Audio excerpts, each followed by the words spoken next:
오직 예수님 사랑하고 축복을 드립니다. 하나님은 믿음으로 살려고 몸부림치는 의인들의 삶을 지켜주시는 분이십니다. 이 지키신다는 말씀은 그저 막연한 말씀이 아니에요. 제가 시편을 읽으면서 하나님은 우리를 향하여 기르시는 양이다 이렇게 얘기를 했어요. 기른다. 그러면 우리는 아무것도 할 수가 없다는 거예요. 마치 갓난아이가 그 엄마 아빠가 그 아이들을 양육하듯이. 그런데 여기 보면은 그 믿음으로 살아가려고 하는 사람들, 이 사람들은 하나님이 지켜주신다는 거예요.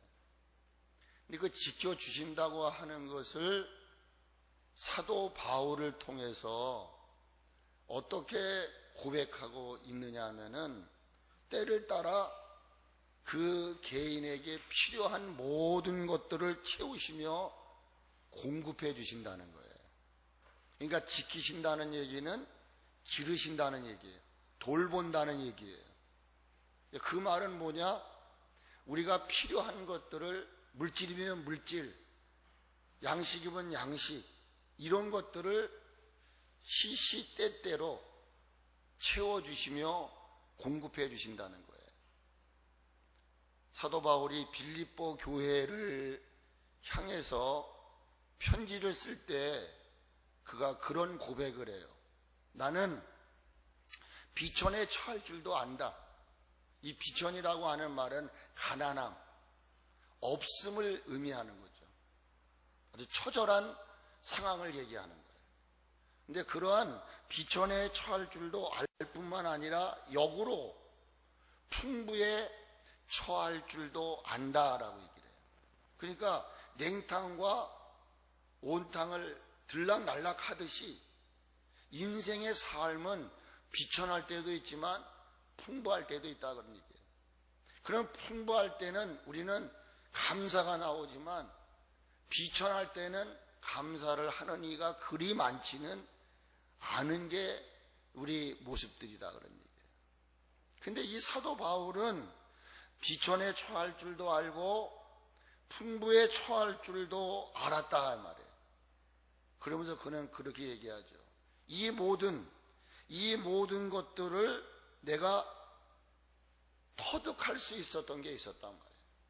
배고플 때도, 그가 배부를 때도 거기에 좌우되지 아니하고 그 상황과 환경에 내가 포로가 되지 아니하고 비천하든 배고프든 풍부하든 배부르든 거기서 마땅히 하나님의 사람으로서의 그 지니어야 할 삶의 모습을 지니고 살 수 있었던 그 일체의 비결이 뭐냐? 이게 굉장히 중요한 거예요. 그리고 그는 뭐라고 얘기를 하냐면은 능력 주시는 자 안에서 내가 모든 것을 할 수 있다 이렇게 얘기를 하죠. 이게 신앙인의 모습이라고요. 우리가 좀 잘 되면 하나님, 안 되면 하나님을 저버리는 이게 우리 모습 아닙니까? 카메론처럼 막 그냥 그 순간순간 어떤 상황을 대처해 나가려고 하는 그 인간의 모습을 볼 때에 어떨 때는요, 하나님이 너 왜 그러니? 이러실 때도 있다는 거예요. 그런데 사도 바울이 그 비천, 풍부, 배고픔, 배부름의 그 상황에서 그거를 잘 컨트롤할 수 있는 비결을 배웠다는 거죠. 그 비결이 뭐였느냐 하면은 능력 주시는 자 안에서는 모든 것을 할 수 있어 하는 믿음이었어요. 근데 그 믿음의 핵심이 뭐냐는 거예요. 그래서 사도 바울이 빌립보 감옥에서 빌립보 교회가 지원이 안 됐어요. 그러나 그는 기뻐했어요. 그렇게 기뻐할 수 있었던 게 뭐냐면 빌립보 4장 19절에서 그는 그렇게 고백을 해요. 나의 하나님이 그리스도 예수 안에서 그 풍성한 대로 나의 필요한 것들을 때를 따라 공급해 주셨다는 거예요. 그러니까 하나님이 능력 주시는 자 안에서 모든 것을 할 수 있다라고 하는 이 믿음의 바탕이 뭐냐? 그 결과가 뭐냐?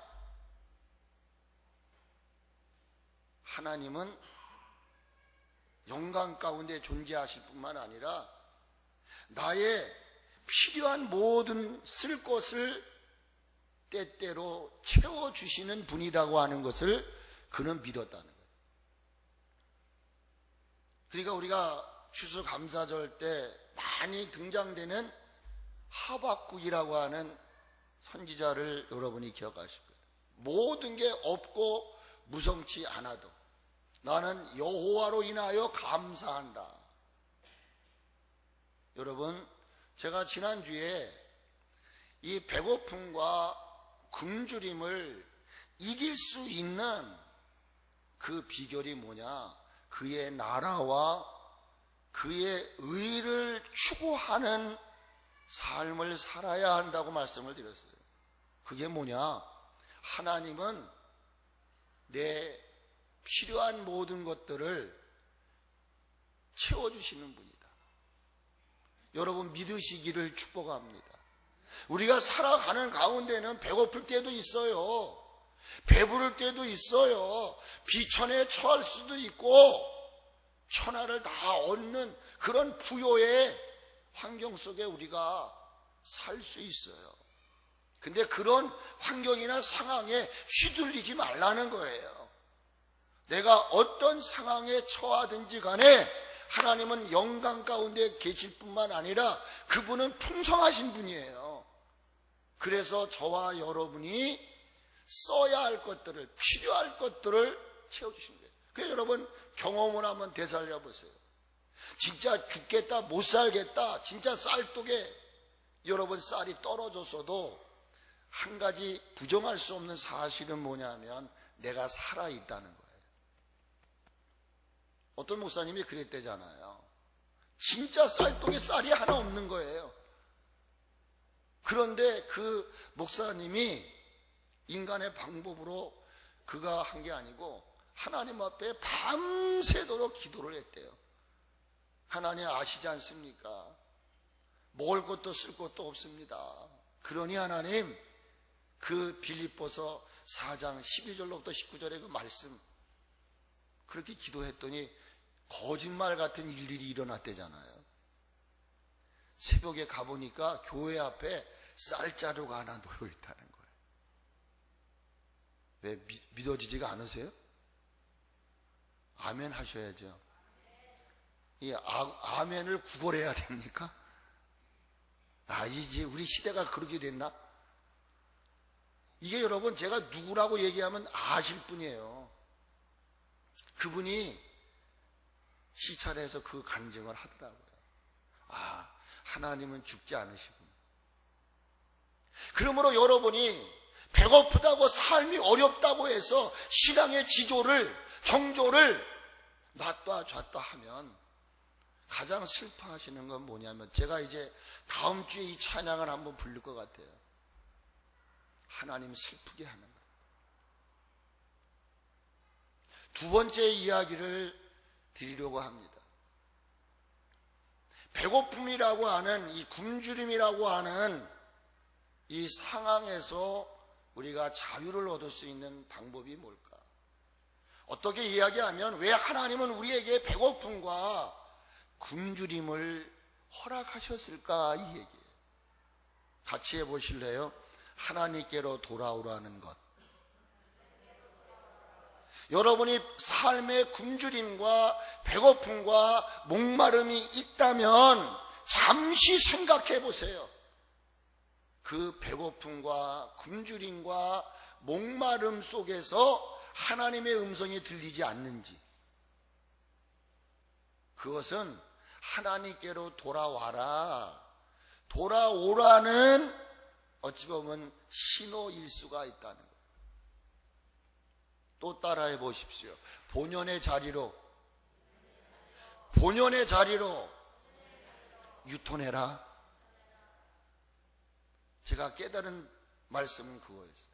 왜 하나님 이 민족 위에 지금 경제가 바닥을 치고 모두가 어렵다는 거예요. 이 어렵다는 말은 배고프다는 말입니다. 굶주린다는 말입니다. 다시 말하면 넉넉하지가 못하다는 거예요. 다 지금 살얼음을 걷는 그런 삶을 살고 있다. 굶주림의 삶을 주시는 이유가 뭐였을까를 저는 생각을 했습니다. 이 굶주림을 통해서 하나님이 우리에게 요구하시는 것은 뭐냐? 그 굶주림 속에서 저와 여러분의 마음속 깊은 곳으로부터 먹을 것으로 풍성하신, 먹을 것으로 부족함이 없는 하늘의 하나님을 기억하게 하는 거예요.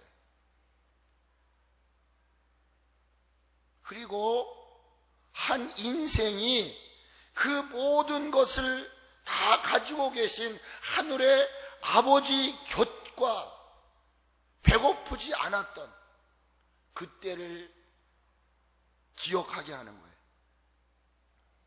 그리고 그 마음과 생각과 그 삶 전체를 바로 그 집을 향해서 풍성함, 부족함이 없는 풍족함으로 흘러넘치는 내 아버지 집을 향하여 내 삶의 촛대를 옮기고 거기를 향하여 움직이도록 하는 선한 양심의 작동을 하나님은 요구하시는 거예요. 지금 양심이 다 메말라 버렸어. 양심이 다 화인 맞아 버렸어. 근데 그 배고픔이라고 하는 그 센스를 통해서 하나님이 우리에게 원하는 건 뭐냐? 선한 양심이 작동되기를 원하시는 거예요. 육신의 사람은요, 이 양심이 화인을 맞는 거예요. 그러나 선한 사람들은 그 양심이 선한 양심으로 전환된 사람들이에요.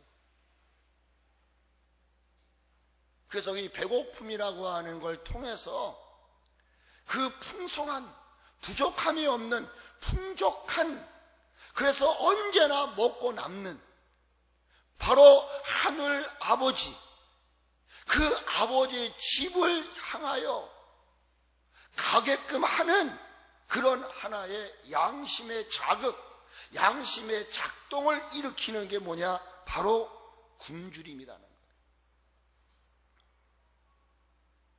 저는 이 말씀을 준비하면서 여러분하고 함께 부르고 싶은 찬양이 있어요. 오늘은 그 찬양이 뭐냐면은 돌아와라는 찬양이에요. 한번 같이 불러보시겠습니까? 525장인데요 제가 이 자막을 놓아놨으니까 자막을 보시면서 여러분 한번 또 찬송가를 피시피는 피시고 우리 한번 찬양을 한번 불러보도록 하겠습니다. 525장입니다.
돌아오라.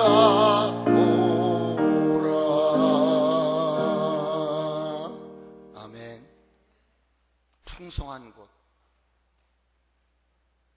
자신의 분깃을 가지고 자신의 의지와 자신의 생각을 따라 사랑하는 아버지 집을 떠났던 둘째 아들의 스토리를 여러분 너무나 잘 알고 계실 것입니다. 둘째 아들을 사랑하는 아버지 곁과 자신의 삶의 터전인 자신의 그런 추억이 남아있는 그 집으로 돌아오게 하였던 원동력은 무엇이었을까요?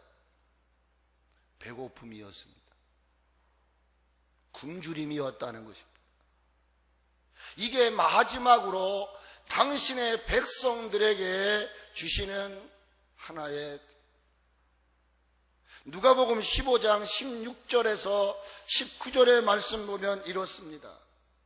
그가 돼지 먹는 주염 열매로 배를 채우고자 하되 주는 자가 없는지라.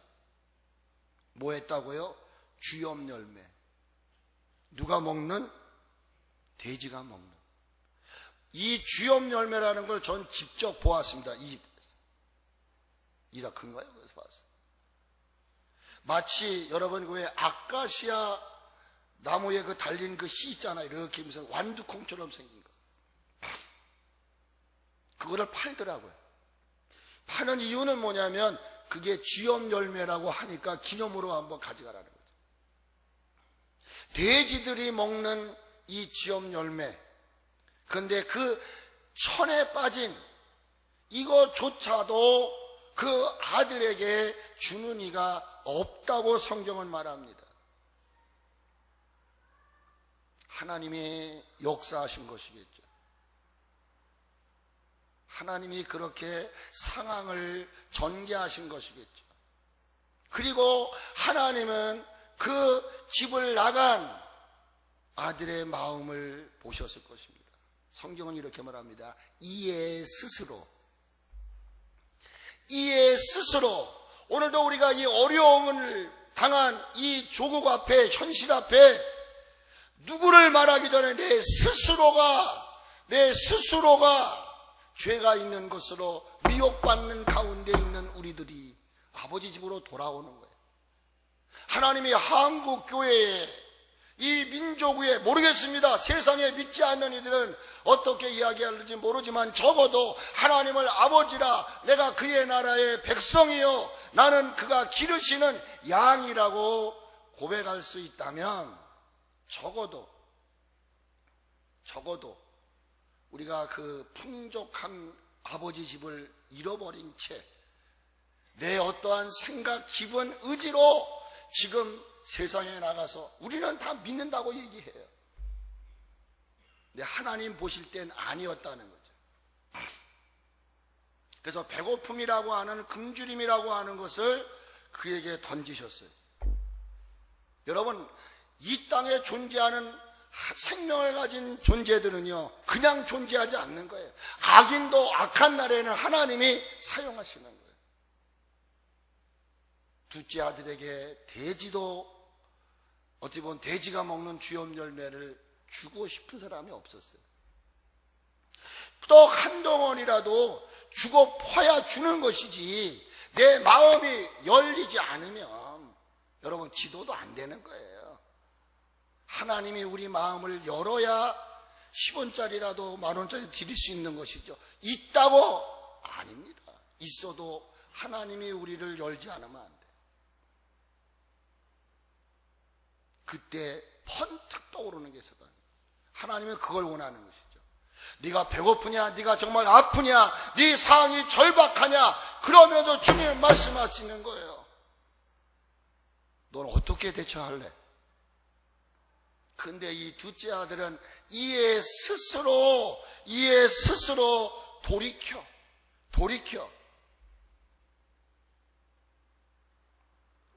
내 아버지 집에는 먹을 양식이 얼마나 많으냐 이 말이에요. 많다 이 말이에요. 많다 이 말이에요. 그런데 왜 내가 여기서 줄여 죽는 거 헝거리. 이건 그냥 한 끼 못 먹어서 배고픔을 얘기하는 게 아니에요. 죽게 된 실정을 말하는 헝거리. 내가 왜 여기서 줄여 죽는가. 줄이다는 얘기는 배고프다는 거예요. 그 배고픔이 연장되고 확산되고 플러스 1 플러스 1 줄여라고 하는 건 그저 배고프다는 거예요. 지금 먹을 게 필요하다는 거예요. 근데 줄여 죽는구나라고 하는 말은 이제는 끝났단 말이에요. 돼지 주염 열매를 그에게 건네주는 사람이 없었을 때에 하나님의 성령이 그의 생각과 그의 기억을 터치하십니다. 왜? 내 아버지 집에는 풍족한 양식이 많은데 내가 왜 여기서 꼬르륵 배고프지? 그런데 이게 배고픔의 정도가 지나 이제는 죽는구나. 하나님은 지금 이거를 우리에게 요구하시는 거예요. 이스라엘 백성들이 광야를 걸어갈 때 처철하게 배고프고 목마를 때는 하나님을 찾아. 그때 하나님은 메추라기를 내리시고 만나를 내리시고 반석을 치셔서 그들에게 마실 물을 주시는 것입니다. 아버지께로 돌아가게끔 했었던 원동력은 다른 것이 아니었어요. 굶주림이었습니다. 줄여 죽는구나. 근데 성경은 동사를 내가 일어나. 여러분 모두 일어날 수 있기를 축복합니다. 내게 처한 상황을 바라보고 여러분 주저앉지 마시고 이것이 하나님께로 나아갈 길이다. 일어나 아버지께로 가서 이르기를 아버지여 내가 하늘과 아버지께 죄를 지었습니다. 지금부터는 내가 아버지의 아들이라 일컬음을 얻을 수가 없습니다. 나는 아버지의 아들이라고 하는 그 칭호, 그 명칭을 감당할 수가 없습니다. 감당할 수가 없습니다. 그러니 품꾼들에게 주는 그것만이라도 주십시오. 나는 아들의 대우를 받고 싶지 않습니다. 하나님은 지금 우리에게 얻어내고자 하는 것은 이거였어요. 너 정말 배고프니? 너 정말 어려우니? 너 정말 절박하니? 그렇다면 다른 거 생각하지 마. 내 아버지를 생각해라. 하물며 못된 부모도 구하라, 찾으라, 두드리라. 자식에게 좋은 걸 줄 줄 아는데 하늘의 아버지께서는 안 주겠느냐 이 말이죠. 한국교회가 사는 방법은 다른 거 없습니다. 너나 할 것 없이 지금요 하나님께로 돌아가는 것입니다. 믿으면 아멘 합시다. 어제도 우리 식구가 그래요. 여보 지금 대형교회가 난리가 났대.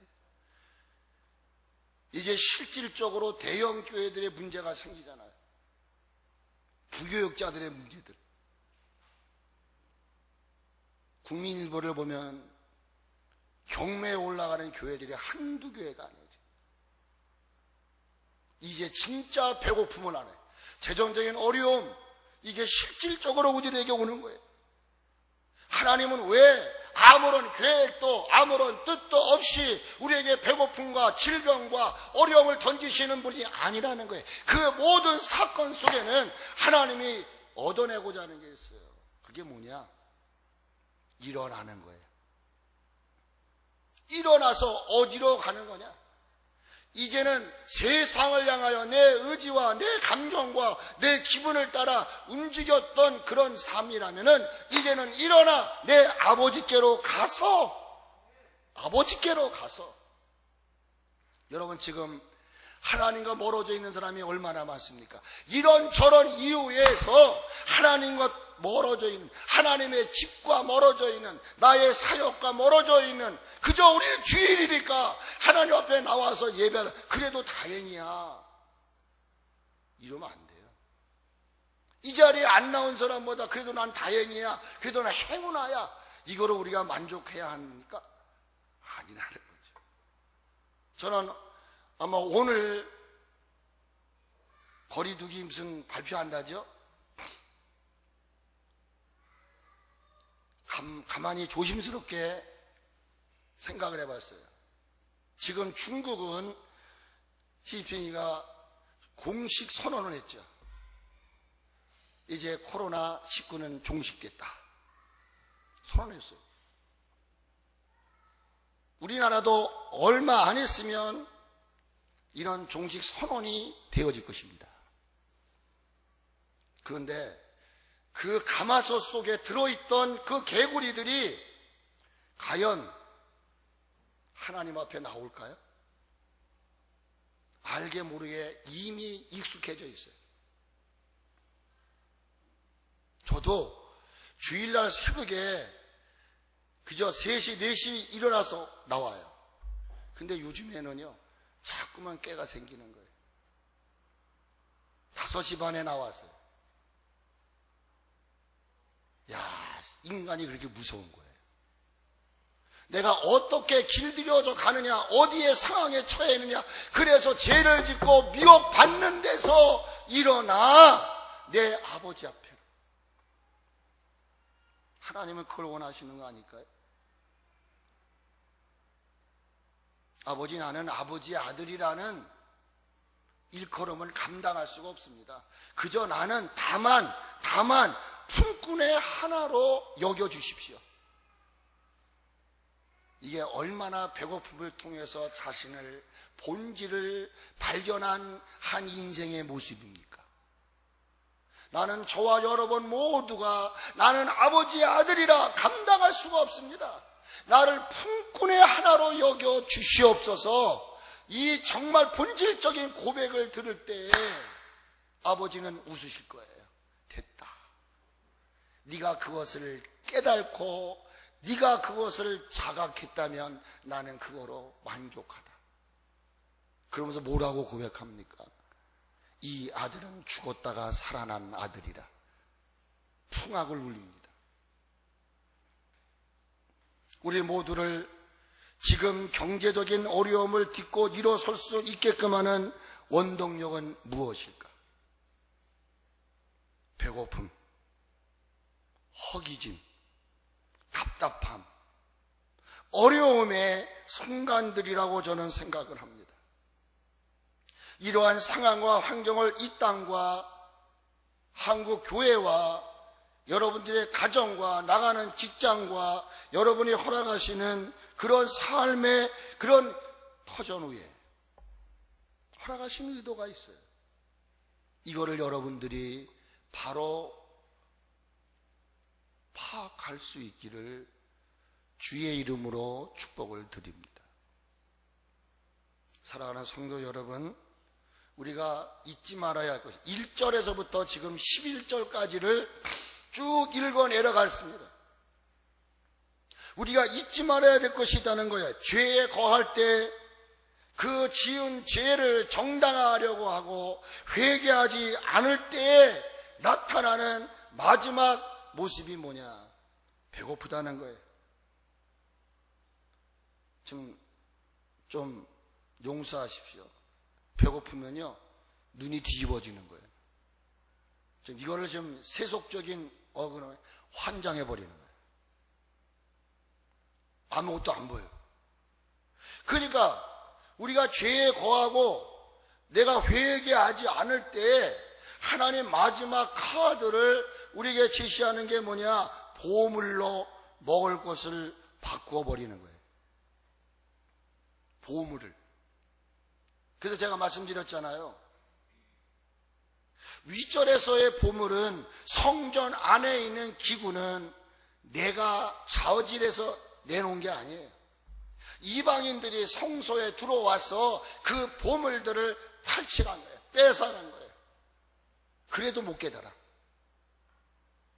그러니까 지금 11절에서 말씀하고 있는 이 보물은 내가 스스로 내놓은 거예요. 스스로. 뭐 때문에? 생명을 이으려고, 이 말을 다른 말로 말하면 살려고. 목구멍이 포도청이니까 뭐 직분이 무슨 문제냐, 목사가 무슨 문제냐, 당장 먹고 살아야 되는데, 예수 믿으면 밥 먹여주더냐, 기도하면 밥 먹여주더냐, 그런 앞뒤 안 맞는 얘기 하지 말아라. 그냥 나가서 일하는 거예요. 그러니까 우리가 생명을 이으려고, 살기 위해서 우리는 귀한 것들을 주저하지 않고 내버리는 시대가 오늘 우리가 사는 시대다, 그런 얘기예요. 어떠한 상황과 환경 앞에서도 주님이 주신 사랑, 주신 은혜, 지금까지 살아오는 동안 그 영원 무궁하신 사랑으로 우리를 돌봐주셨던 그 세밀한 은혜를 잊어서는 안 됩니다. 절대로 안 됩니다. 그런데 불행하게 저는 이 말씀을 읽으면서 주님이 주신 한 사람이 등장이 돼요. 에서라는 사람. 에서와 야곱이 등장합니다. 성경은 언제나 두 인물을 등장시킵니다. 이삭과 이스마엘, 에서와 야곱입니다. 에서의 이야기를 여러분은 알고 있습니까? 이 에서는 장자였습니다. 장자의 명분을 받은 사람이었습니다. 그런데 그가 먹는 것 때문에 영적인 사람에서 육적인 사람으로 전락해 버리는 이 에서의 이야기를 여러분은 알고 계시잖아요. 장자의 명분을 팥죽 한 그릇과 맞바꾸었던 사람. 지금도 우리 중에는 욕심과 탐심을 위해 어떤 세상적인 인간적인 어떤 이런 그 목마름, 이것들을 채우기 위해서, 세상적인 것들로 충만하기 위해서 죽음을 향해 지금 다름질하고 있는지 몰라요. 여러분의 생각과 여러분의 삶이 집중되어 있는 것이 어디냐? 오직 먹고 마시고 즐기는 것. 신앙의 양심을 저버린 이들이 우리 주변에 많다는 거예요. 어디에서? 교회 안에. 장자의 명분이라는 것은 그 어떤 가난과 그 어떤 어려움, 그 어떤 미혹 앞에도 놓을 수 없는 게 장자의 명분입니다. 목사의 직분, 장로의 직분, 권사의 직분은 내 지분에, 내 의지에 졌다 놨다 할 생각이 아니라. 근데 목사님들도 놔버리잖아요. 목사님들도 놔버리는데 그 밑에 뭐 직분들은 어떠하겠습니까? 장자의 명분은 그 어떤 것도 바꿀 수 없는 보물 중에 최고의 보물입니다. 최고의 보물. 여러분, 목사라는 직분이요, 세상 것과 바꿀 수가 없는 거예요. 내일 저희 노회에서 목사 임직식이 있습니다. 저에게 권면을 해달라고 그래서 지금 일주일 동안 권면을 준비를 하고 있습니다. 무슨 말씀을 줘야 할까? 그 가운데 제 마음속에 온 게 후회하지 말아라. 목사 된 거 후회하지 말아라. 후회는 후회로 끝나지 않더라고요. 후회는 묘한 마력을 가지고 있어요. 이 후회가 후회로 끝나고 마무리되는 것이 아니라 한 인생을 처참하게 만들어요. 모든 걸 포기하고 모든 걸 좌절하게 하고 모든 상황을 원망으로 바꿔버리는, 이게 후회더라고요. 그래서 저는 어느 날 나는 후회하지 않으리라. 이런 깨달음을 주셔서 모르겠어요. 제가 이제 노예에서나 이런 데서도 권면할 시간이 더 있을지는 모르겠습니다만은 제가 준비를 하면서 하나님 정말 제가 왜 그러냐 디모데 전서를 읽으면서 바울이 디모데에게 와서 네가 안수받았을 때에 그 권면과 교훈을 잊지 말아라. 장로회에서 안수받았을 때에 너에게 주신 예언의 말씀을 잊지 말아라.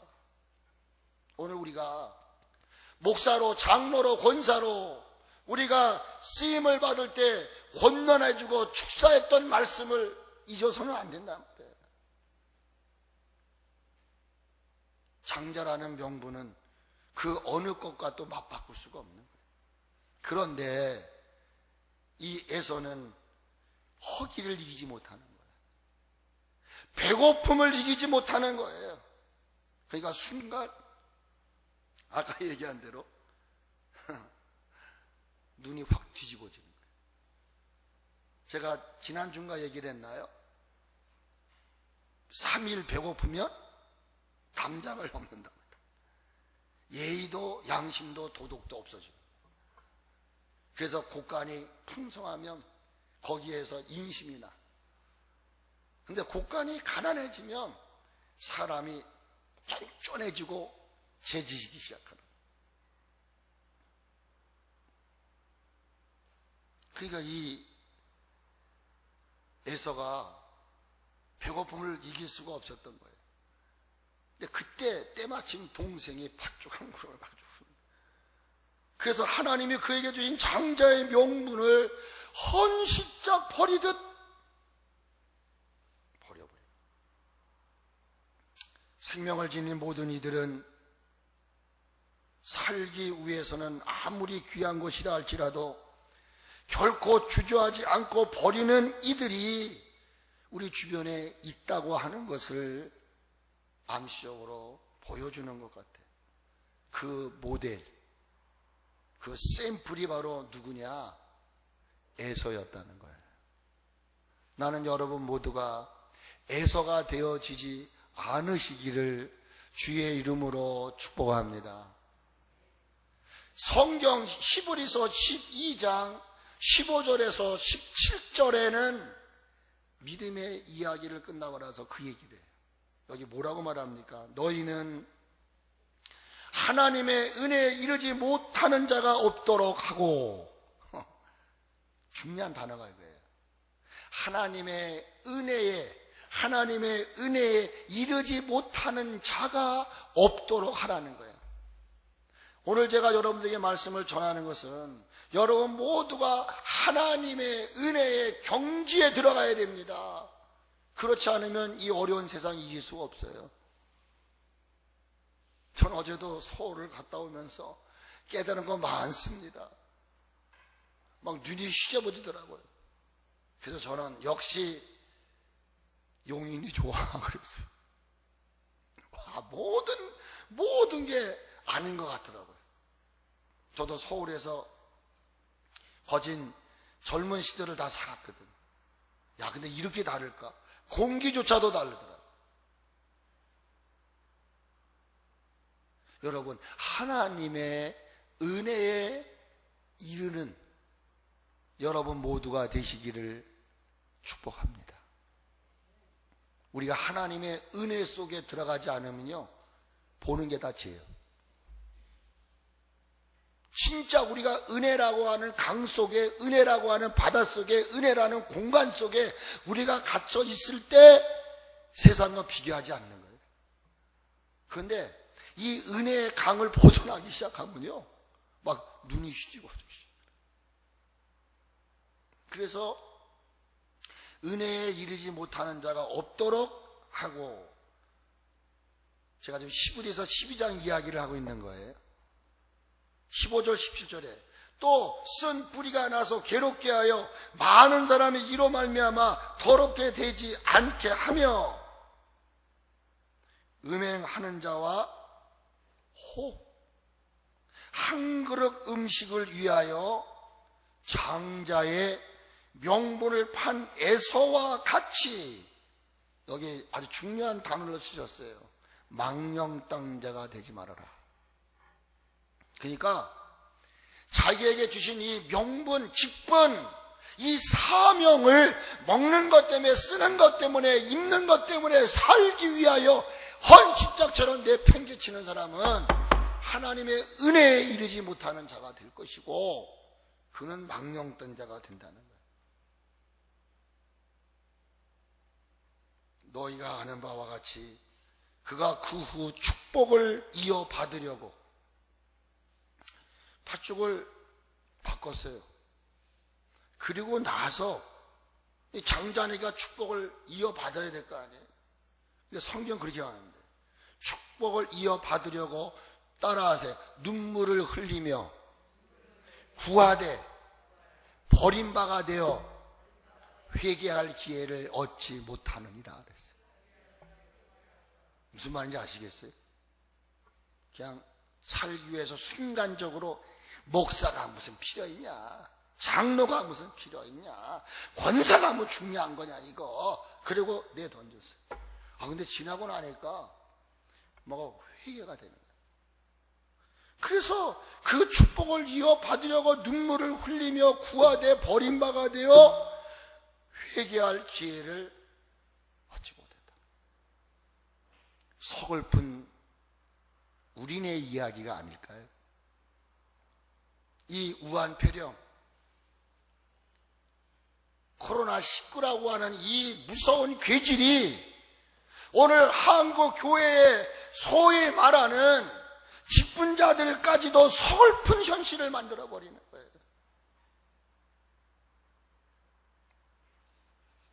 세상 믿지 아니하는 사람들 중에도 살기 위해 주어진 삶을 지탱하기 위해 부인처럼 여기는 귀한 보물을 주는 이가 그렇게 많지 않아요. 그래도 좀 참아보자, 이겨보자, 견뎌보자. 진짜 막바지에 갔을 때 그렇게 쉽게 보물을 내던지지 않아요. 여러분 아시잖아요. 얼마 전에 나와서 우리가 IMF 있을 때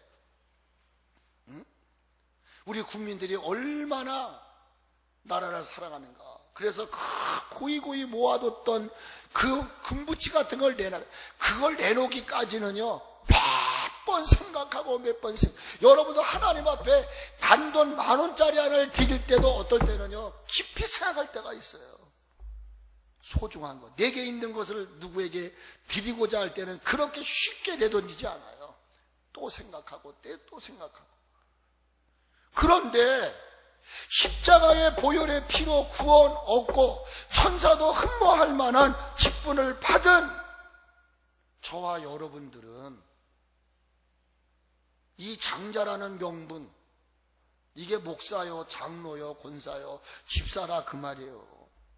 이것을 살기 위해서, 내가 생명을 이어가기 위해서, 먹기 위해서 같이 한번 하실래요? 주님, 잠깐만요. 네. 지금 저는요, 여러분 오해하셔도 좋아요. 저는 하나님이 주신 영성 그대로 얘기하는 거예요. 주님, 잠깐만요 하고 내 주신 직분과 사명을 뒤로하는 이들이 지금 한국교회에 산더미처럼 있어요.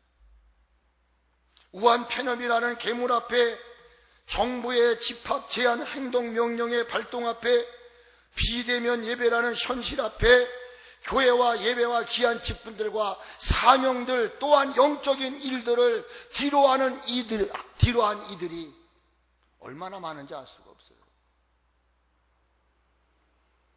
주님은 이러한 이들의 삶의 모습을 제자였던 누가를 통해서 제시하고 있습니다. 오늘 여기까지 하면서 집에 돌아가셔서 제가 이제 다음 주에 이 말씀을 드릴 거기 때문에 지금 우한폐렴 앞에, 집합명령 앞에, 비대면이라는 예배 앞에 오늘 우리 솔직해지자고요. 그래야 우리가 이 한국교회가 살고 우리가 사는 거예요. 우리가 주님 잠깐만요, 이게 거짓말처럼요 성경의 한 부분 속에 있단 말이에요. 이 내용이 뭐냐? 누가복음 14장 16절로 23절에 보면 그 내용이 쭉 나와 있어요. 이걸 제가 이제 비유를 들은 거죠. 그러니까 이 말씀을 우리가 그냥 보면 안 된다는 거예요. 이 말을 오늘 우리 이 성경 말씀을 오늘의 현실 앞에 큰 잔치를 베풀고 많은 사람을 초청을 해요. 여러분, 주일날 이 예배는요, 잔치예요, 잔치. 그런데 더 모두가 다 너나 할 것 없이 이유를 드려대요. 그 이유를 저는 제가 지금 말씀드린 우한폐렴, 비대면 예배다, 지금 인원제 안에서 못 간다, 이런 것들로 우리가 이렇게, 근데 주님은 그게 아니라는 거죠. 끝까지 그걸 요청하시죠. 그래서 제가 다음 주 말씀을 미리 드리기는 뭐하고, 집에 돌아가셔서 누가복음 14장 16절에서 23절의 말씀을 한번 묵상해 보세요. 그러면 아마 제가 다음 주에 여러분들에게 설명을 하면, 아, 그렇게도 이 말씀을 이해할 수 있겠구나, 이렇게 여러분들이 아마 이해하고 또 오해하지 않을 수가 있을 것 같아요. 그래서 오늘 우리가 배고픔과 굶주림을 이기는 방법은 뭐냐? 하나님께로 돌아가는 것이다. 본연의 자리로 유턴하는 것이다. 아멘? 그리고 우리가 언제나 죄를 짓고 그 죄를 회개하지 않으면 마지막 단계는 뭐예요? 배고픔을 계속 갖다 두신다. 그걸 통해서 우리는 어떻게 한다고? 일어나 아버지 집으로 돌아오라는 것. 이거 기억하시고 남은 한 주간 승리하기를 축복합니다.